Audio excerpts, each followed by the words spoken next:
This footage comes from Cabin Life, a channel run by Glenn and Moran, a Canadian couple documenting their off-grid life on 40 acres of forest in Ontario. Their videos focus on wilderness living, wildlife, and the kind of quiet moments most people never get to experience. On this particular outing, they set out with one goal: record the wolves they'd been hearing howl near the property the night before. What they ended up capturing instead was something neither of them expected.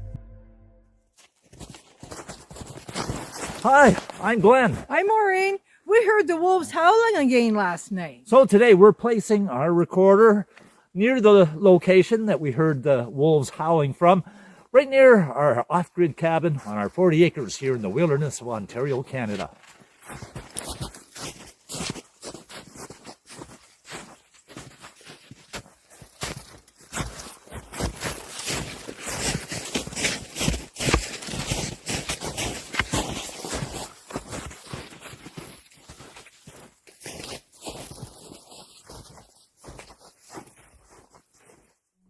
Glenn remembered sitting alone in a canoe under a completely dark sky, waiting, listening for any sign of the wolves. Silence for a long stretch. Then a sudden sharp shriek cut through the branches directly above him. It turned out to be a barred owl, harmless, common, nothing to worry about. But hearing that sound at midnight, in total darkness, with nothing else around, was enough to put him on edge. Enough that when he finally looked up, part of him already expected to see something looking back. I felt that something was watching. I looked up. To my astonishment, there was a big wolf quietly standing about 15 steps from me. This was a big wolf. It was not a coyote. I think it may have been an eastern gray wolf.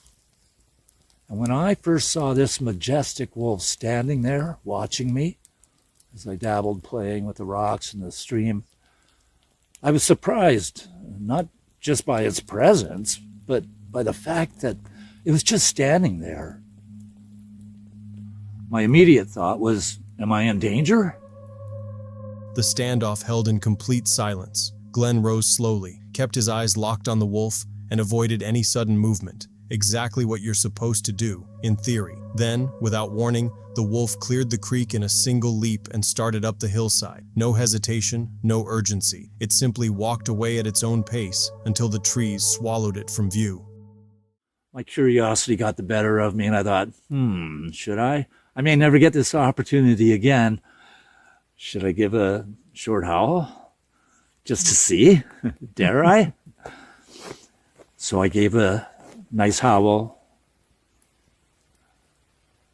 and waited. And then I heard this in return.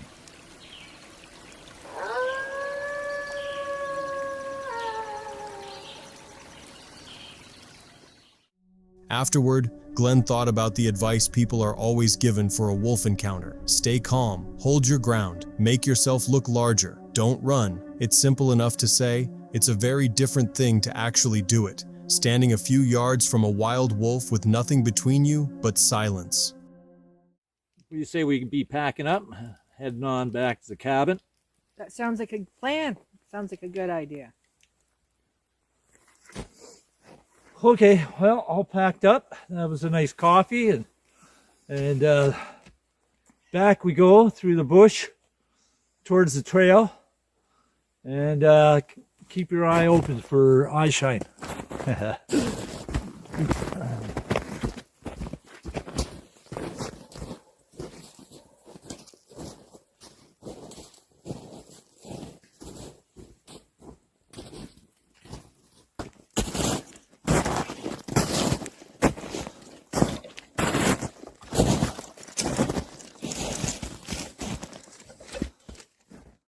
As the light started to fade, they packed up their gear and made their way back to the cabin, scanning the tree line the entire walk for any flicker of eyeshine in the dark. Once safely back, Glenn looked back on what had happened. Wolves, he pointed out, generally want nothing to do with people. What began as a genuinely unnerving moment settled into something closer to gratitude, a rare, close look at an animal most people will never see in the wild. He added one more thing worth remembering: never imitate a wolf howl during the denning season. That's exactly when they're most likely to see it, not as curiosity, but as a threat. This mountain camp sits near the Iraq border, and it starts out simple enough. Local hospitality, a warm meal, good company around a fire. But as the night wears on, real wildlife starts moving in around the tent. Not a paranormal scare this time, something far more grounded. Food scraps, guard dogs, and a bear that gets far too close for comfort. It starts hours earlier, while he's still hiking through the mountains of northern Iraq. Locals had already warned him. Bear sightings just days ago, somewhere close by. Every sound now makes him stop and check his surroundings. I'm a bit edgy. I heard there was, from one of the locals, there was bear spottings in this area like a couple of days ago. So when I hear a noise, it's making me stop and look. So I should probably put the pepper spray in my pocket. This is the one from Africa. Don't know if it still works. There's something in there. It's not proper bear spray, it's just pepper spray. But yeah, it's better than nothing. Alrighty, we got our first set of tracks. They must be dog tracks because they're smaller than my hand. I mean, these Kangal shepherd dogs are huge here, and they got spikes around their necks to fight bears, so the bears can't go for their necks. It's pretty crazy. I'm pretty sure these aren't bear tracks. Tracks in the dirt, a spent shell casing, then movement, something hairy, low in the brush nearby. For a second, he's convinced it's a bear cub. It isn't, just a fox. His heart doesn't seem to know the difference yet. Or is it a sort of tail? Some sort of fox. Man, I thought that was a bear cub because it was like, I've never seen a fox like that. It was really hairy. Then I noticed its big tail. Maybe that's what those paw prints were. Heart's racing a bit now. Later that day, he learns the border crossing ahead is already closed for the night, so he does the next best thing, asks permission to camp near a small village close by. So I've just asked permission to camp in this like little town here, and there's these guys dancing, having the best time ever. They've invited me for dinner. What a great way to finish my time here in Kurdish Iraq. They're enjoying themselves, having a dance. We've got dinner, fire, bread, and they're all just dancing over here to the music. Where's chicken? Chicken, well, go. In there. What's this one? We've got some chicken, beef, salad, bread, music, campfire. The night opens warm. Locals invite him in for dinner, but underneath the hospitality, a quieter concern is building. Leftover food, scraps scattered around camp, exactly the kind of thing that draws animals in once the crowd disperses and the noise dies down. And once the locals head home for the night, that's exactly what happens. The silence comes on fast. Yeah, it's been a long day. I woke up at about 4:30 this morning, and it's now about 10 o'clock, and the fire's still going. We're going to sit up for a little bit longer, and then I'm just going to plonk in the tent. Hopefully no bears come. The military is up there, about 500 meters away where those two lights are. So if they hear me scream, maybe they'll come over if I get attacked. There's literally two eyeballs. There's an animal right there. I can't see it. I don't know if it's a dog or a bear.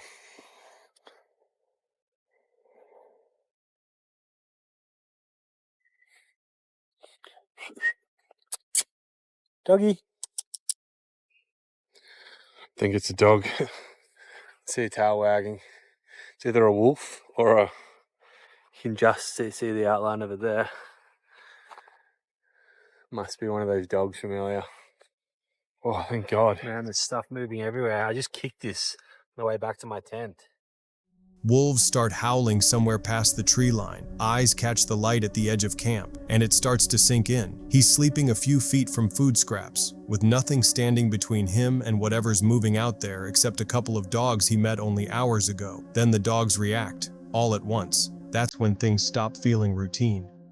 And the dog just heard something running around. It sprinted over there and started barking.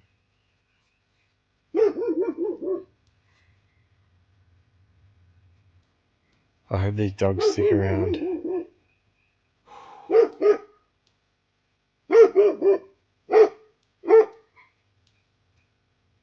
A dog's scaring away something.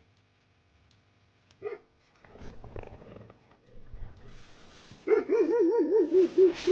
my god, there's a bear. There's a bear there. I'm not even joking. I just saw it.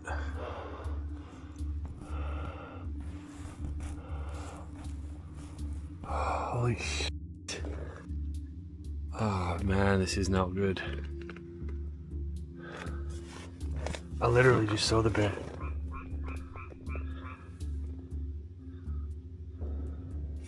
Man, I literally just saw a bear out of the little air vent going towards those dogs, and the dog saw it and I just saw it run off. It was massive. I feel so vulnerable here in this tent. Moments later, he sees it, a bear, no more than 10 meters from his tent, moving in on the dogs before turning back into the brush. He stays inside after that, tent light on, feeling about as exposed as a person can feel behind a few millimeters of nylon. The dogs go quiet, then comes the grunting, close, unmistakable. The bear hasn't left. It's still out there, likely still drawn in by whatever food is left behind. The thing that doesn't fill me with any confidence is that the bear was running towards those two dogs and then it kind of like turned back and ran away back into the bushes. Oh man. I haven't heard the dogs for a while. I reckon they bailed. Guess it's just me and the bear. So, alright, well, wish me luck. It comes back, closer this time. He hears it moving near the creek, then realizes it's already crossed right past his tent, close enough to touch, heading straight for what's left of the fire and the food beside it. Alright, I just heard it again. The bear spray.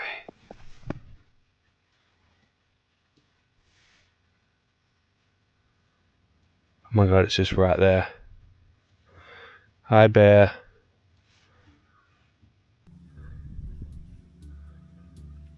Hi, bear.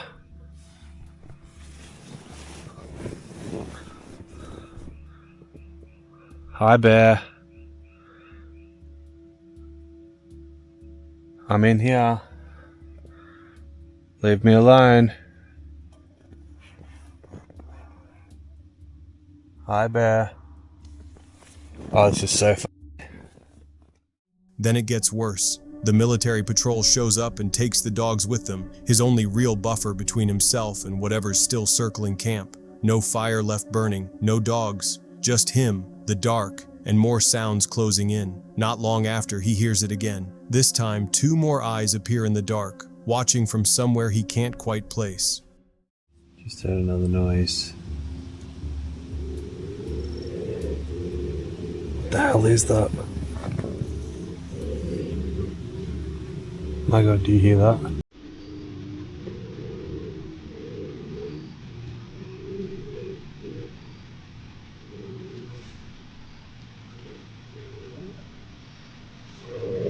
Please tell me you can hear that. Oh my god, I can see 2 eyes.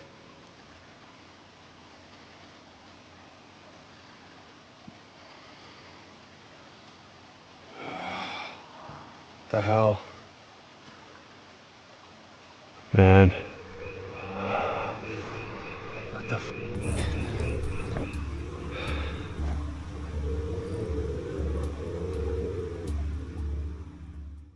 Morning comes, and the ground tells its own story. Grass flattened in a clear path, tracks pressed into the dirt where nothing should have walked through the night before. You can kind of see something has walked through this grass here, which yesterday wasn't disturbed.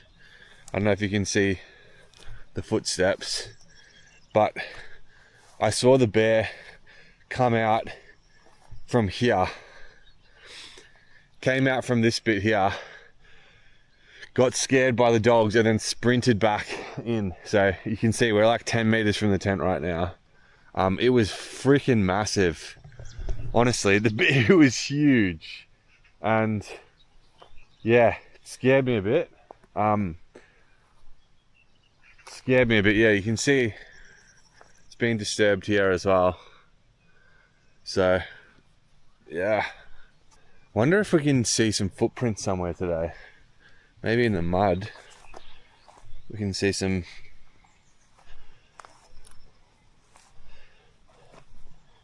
You can see one foot kind of print thing there.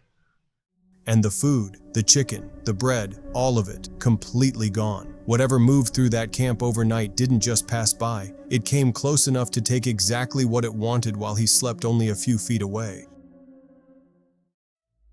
Xander Budnick makes survival videos that take him days, sometimes weeks, into some of the most remote and demanding locations out there. His content is genuinely relaxing to watch, and there's a lot to learn from him. He's a seasoned outdoorsman who knows how to hunt, build shelter, start a fire in almost any condition, and keep a group alive when things go sideways. His titles tell you exactly what you're getting: 5 days, 7 days, sometimes 30. This particular expedition follows Xander and his crew with one goal in mind: reach Nunavut, one of the most remote territories in all of Canada, where the road system runs out long before the destination does. Polar bear country, frozen water, winter temperatures that don't forgive mistakes. What starts as an ambitious plan to drive somewhere officially undrivable quickly turns into something else entirely, a trip where staying alive matters more than covering distance. 2/3 of these bears are found in Canada, most of which in the Northwest Territories and Nunavut, Canada's most northern and most remote region. Nunavut is in fact so remote that there's no roads that connect this territory with the rest of the country. It's said that it's impossible to drive there, but we plan to do just that. The extremity of this hits almost immediately. They're heading straight into polar bear territory in the dead of northern winter. From Matagami, they fuel up and brace for the James Bay Road, a long, isolated stretch where gas stations disappear and the temperature keeps dropping the further north they push. They know exactly what's coming. Camp needs to be set before dark, because once the sun goes down out here, the cold stops being an inconvenience. It becomes something you have to actively survive. Because we're going into polar bear territory, brought the 12 gauge, and I figure might as well put some rounds through it in order to get a little practice. This is a slug. This is a big bullet. This is what we're going to be using as bear protection.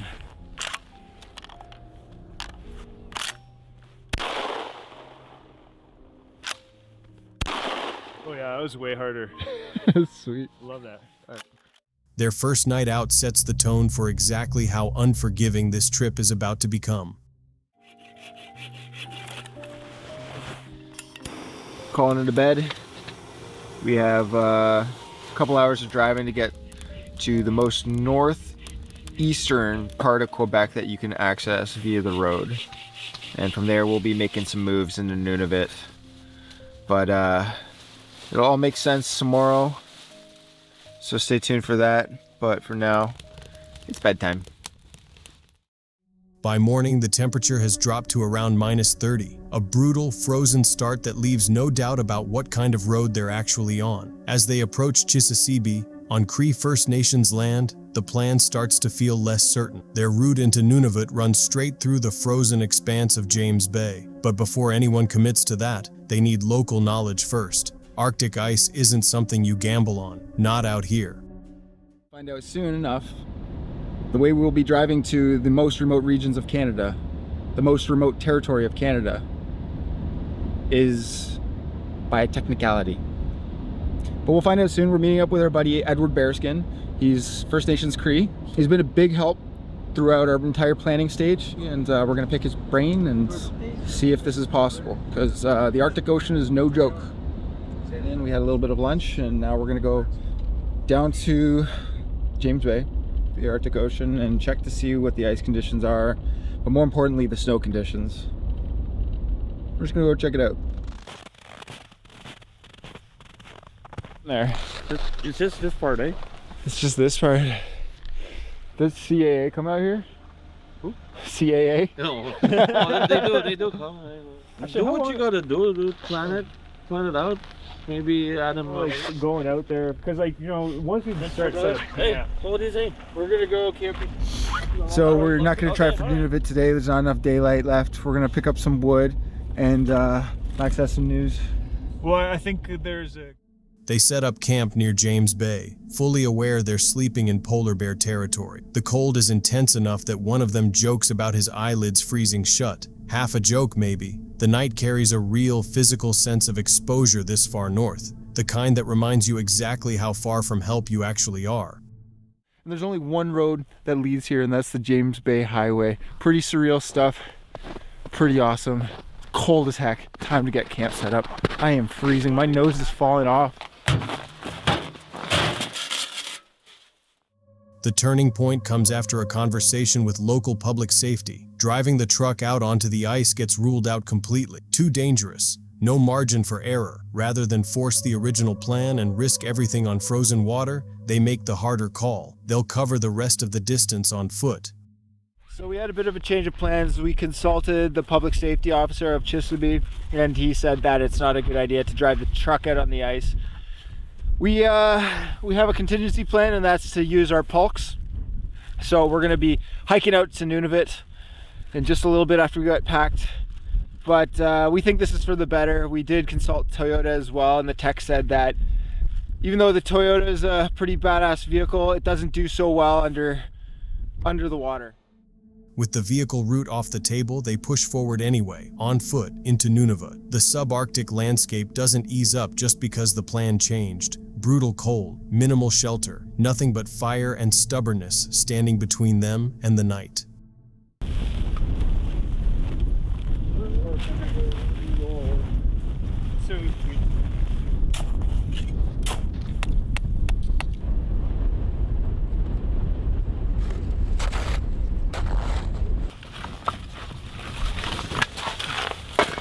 Because we're in Nunavut, it's tradition every time we come to Nunavut that we eat South Korean combat rations. In the end, they reach Nunavut, just not the way they originally planned. Snow drifts, unstable ice, and the very real risk of getting stranded made the vehicle route impossible to justify. But getting there on foot, earning every mile the hard way, turns this into something rawer than the drive ever would have been. Less a road trip that happened to end somewhere remote, more a survival story that happened to have a destination. This footage comes from a solo van traveler behind the channel Lost in Wonder. She's arriving at Niagara Falls late, in the cold and the dark, with no real plan for where she's going to sleep that night. Rather than settle for the first parking spot she finds, expensive, exposed, right out in the open, she decides to get the van organized first and hunt for something better once she's ready. Already tired, already cold, still trying to piece together a plan after dark in an unfamiliar place. And that's when she notices him, a man nearby, facing her direction, not moving. I mean, guys, how cozy is this? Let me show you. Wouldn't you want to sleep here?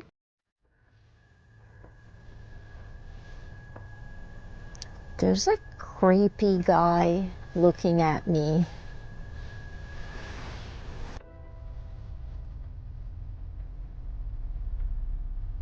I don't know if he's like smoking cigarettes before he goes into his car, but he's just been like facing this way and literally just staring at me. She tries to talk herself down, gives him the benefit of the doubt, the way you do when you're alone and don't want to assume the worst. But the discomfort doesn't fully go away. It just sits there in the background while she keeps working. And I know it's kind of weird, somebody talking by themselves, like me, or like talking to her camera. So I wonder if that's what he's looking at, but he's kind of creeping me out a little bit. Like, what is he doing? He's looking at his phone. I think it's fine. I think it's just looking at his phone. Eventually, she finds a spot, close to the falls, right where she wants to be. A small win after a rough start to the night. All right, guys, I found a parking place like right in front. I cannot believe I got that. Obviously, I have to pay. I'm gonna go to the machine and put my car there, but check this out. Check this out. First, I need to turn all the lights off. Those are the falls! She begins setting up her window covers, but leaves a few open so she can keep an eye on what's happening outside. The trade-off is obvious even as she does it. Anyone walking past can see just as easily as she can see out. After a short, freezing walk along the falls, she checks the parking rate and immediately reconsiders. Far too expensive to justify staying the night. Time to look elsewhere. Over there is the United States of America. This is the border, guys. It is so cold. However, that little spot that I just parked costs $24 per hour. I'm like, what? No way I'm staying here. So I can actually see the car right there. So I just quickly crossed the road to have a quick look at the falls, do a little bit of filming. But there is just no way that I'm staying and paying $24. The night doesn't get any easier from there. She's relocating, keeping watch on the van, fighting the cold in a place that never fully settles. By the time she picks her final spot for the night, the ground around her has flooded. Backing the van in, her tires slip slightly on the wet ground. A small moment, but enough to make her stomach drop a little, wondering if rain overnight might leave her stuck there in the morning. Everything is a little bit flooded around me. When I was turning around, because I always park facing out, the tires spun a little bit. I'm not used to this anymore because the RAV4 is 4-wheel drive and this van is not, and I forgot about that. So I hope it doesn't rain overnight and I hope I don't get stuck here tomorrow. Inside the van, she tries to get comfortable, layered in jackets and gear, barely enough room to shift position. At one point, she brushes the horn by accident, a short, sharp sound in an otherwise silent parking lot. The kind of moment that makes a quiet overnight stop suddenly feel very not discreet. But the night holds. Morning comes cold and clear, and she wakes up warm, safe, and still exactly where she parked. I'm so cozy, guys. I don't want to get out of bed.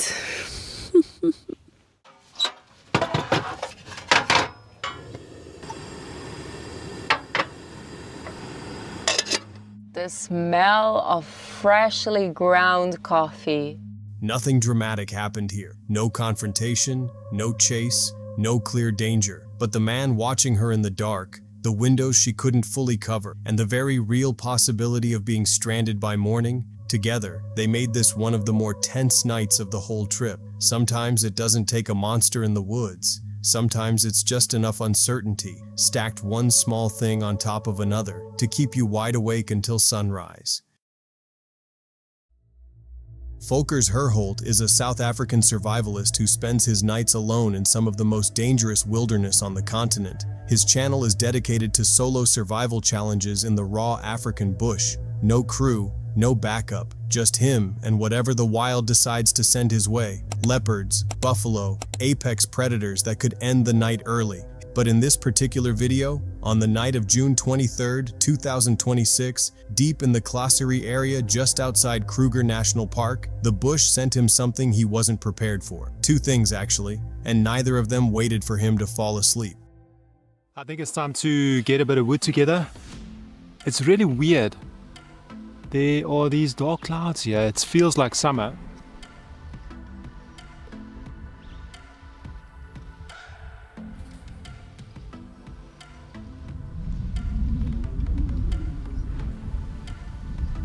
Very strange. Very strange. It's middle of winter. There's a warm wind blowing, feels like summer, and it looks like it might rain. That's insane. Camp setup underway, and then the wind comes in, violent, unseasonably warm, Completely wrong for the middle of a South African winter. The bush has its own rhythm, its own predictable pulse of sound and movement that experienced people learn to read. And this isn't it. Something in the environment has already shifted before anything visible has happened. The air itself feels off. Back in business, tent is fixed. I really wanted to do that because if the wind picks up tonight and that tent pin is broken, it will stick right through the tent and the tent might collapse. Night falls, and the wind reaches its peak. With it, everything else disappears. Every ambient sound the bush normally provides, the rustle of grass, the distant movement of animals, the small acoustic signals that tell you where things are and how close they're getting, gone, swallowed entirely by the wind. He's cooking by the fire in a location where the wildlife can and does kill, and he can no longer hear any of it approaching. Yeah, there's some monkeys right here. Yeah, they're not too happy, eh? And that's where that leopard walks. That's right here. So yeah, just keep an eye out for that. Then the monkeys go off. Alarm calls, frantic, sustained, erupting from directly above a known animal trail. In the African bush, that sound means one thing and one thing only. Something that hunts is close. Something large enough and dangerous enough to trigger that level of response is actively moving near his position, most likely a leopard. He can't see it. He can't hear it over the wind. He simply knows, based on everything around him, that it's there. There's no way I'm going down there now.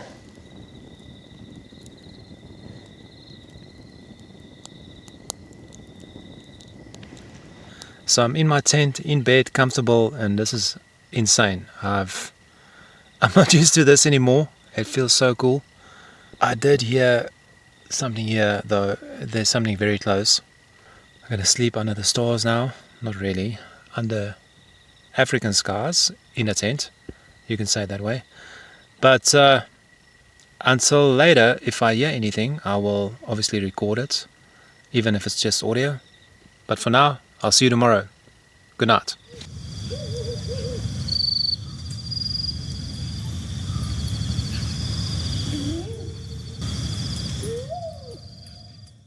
Inside the tent now, listening, heavy, distinct movements, not distant, close, right at the edge of the campsite, tracking past on the other side of a thin layer of fabric. He lies completely still and waits for whatever it is to move on. Morning comes. He steps outside and finds what the darkness had been hiding. Massive, fresh buffalo tracks pressed into the ground directly beside the tent. A herd had bedded down inches from where he was sleeping, and nearby, unmistakable, the sharp territorial smell of fresh cat urine along the perimeter. The leopard had been there too, both of them, in the dark, while he lay motionless on the other side of the canvas and waited for daylight. That was not a close call in the casual sense of the phrase. That was the genuine article.